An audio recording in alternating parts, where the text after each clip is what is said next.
নিশ্চয়ই গত কতদিন ধরে সামাজিক যোগাযোগ মাধ্যম থেকে শুরু করে আন্তর্জাতিক যোগাযোগ মাধ্যম, গণমাধ্যম, সেটা হোক বিবিসি কিংবা আল জাজিরা বা আরও কোনো চ্যানেল, দেখেছেন কিভাবে আমাদের সন্তানদের ওপর গুলি চলেছে। আল জাজিরার একটা ছবি, সেনাবাহিনীর সদস্যরা অটোমেটিক রাইফেল নিয়ে শুয়ে পড়লেন লাইন দিয়ে, তাদের 20 গজ দূরে নিরস্ত্র সাধারণ মানুষ, আমরা, আমার দেশের জনগণ, তাদের দিকে সেমের অটোমেটিক রাইফেল থেকে গুলি চলল। এর দৃশ্য দেখার পরে আসলে বাসায় বসে থাকার কারো কোনো সুযোগ নেই। আমাদের যার যার অবস্থান থেকে প্রতিবাদ করতে হবে এবং একজন আইনজীবী হিসেবে সেই কাজটি করার জন্য আজকে আমরা আদালতে এসেছি।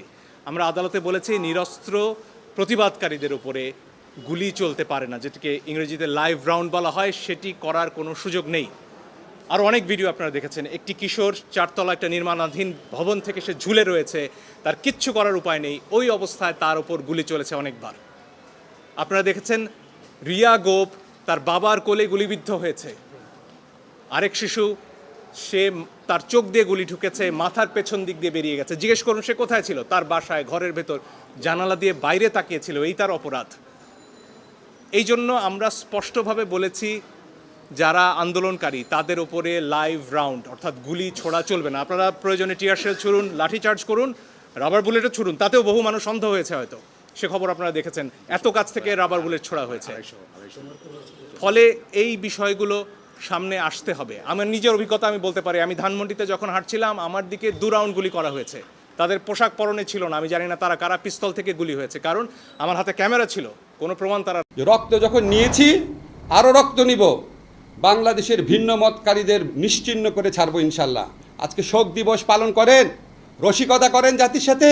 আজকে কোটা সংস্কার আন্দোলন না, এই আন্দোলনে বাংলাদেশের যত মানুষ আছে, যত ছাত্র তরুণ জনতা আছে, তারা হচ্ছে মুক্তিযুদ্ধের চেতনার প্রকৃত বাহক। আমি ঘুমাতে পারি না যখন আমি শহীদ মুগ্ধর গল্প পড়ি। যেই ছেলেটা আন্দোলনে গিয়েছিল বিস্কিট আর পানি দেওয়ার জন্য, সবাইকে বলছিল পানি লাগবে কিনা, এরকম একটা ছেলেকে মাথায় গুলি করে হত্যা করা হয়েছে। আমি ঘুমাতে পারি না যখন দেখি একটা ছেলে, সে টিয়ার গ্যাস ঢুকছে বাসার মধ্যে, সেটা বন্ধ করতে গেছে, 11 বছরের ছেলে, তাকে মাথায় গুলি করে হত্যা করা হয়েছে। 6 বছরের একটা মেয়ে রিয়া মারা গেছে। 4 বছরের একটা শিশু বারান্দায় মারা গেছে, বারান্দায়, ছাদে, ঘরের ভিতরে শিশু কিশোরদের হত্যা করা হয়েছে।